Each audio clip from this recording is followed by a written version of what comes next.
Inspired by true events. Story softened for sensitivity. Comment and subscribe. I still remember the absolute freezing cold of December 1937 in Nanking. It was a cold that wasn't just weather. It was the cold of fear and dread deep in our bones. The river was frozen solid, and the streets were eerily quiet. We foolishly told ourselves that, as the capital, Nanking would surely be spared. But we were desperately wrong. The Japanese army did not come to occupy. They descended upon us to hunt and destroy. The terrible rumors from Shanghai were confirmed with the first explosion, shattering all hope. I saw our own soldiers discarding their uniforms in the mud, stripping away their identity. Survival became the only law we recognized.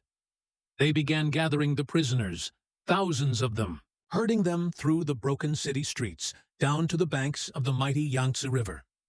The thick morning fog covered the shore, but it could not hide the imminent disaster. They coldly announced it was for an inspection. And then, the machine guns began their monstrous, deafening work. Bodies tumbled into the icy water, one after another. They fell until the river itself was stained, a crimson red against the gray ice. I still hear those terrifying screams in my sleep. The cries of the dying, the warnings of what was coming next. Temples, schools, hospitals, every place of solace was violated, turned into mass slaughterhouses. The Japanese soldiers, with sickening detachment, called this cleaning. The emperor's forces laughed as they actively destroyed what had taken centuries for our people to build, erasing our history with fire and scorn. In the midst of all this darkness, however, a strange small light flickered. There were flashes of humanity, foreigners who refused to leave us, who chose to stay and protect us. People like John Rabe. He documented every single crime in his personal diary, creating a record. He risked everything, deeply believing that justice would eventually come.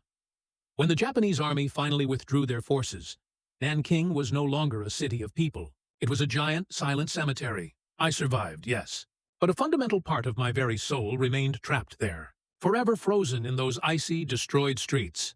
And now, every single time I close my eyes to rest, I see the Yangtze River again, flowing on in its endless silence, flowing as if it is eternally trying to wash away the screams of Nanking, screams that will never cease.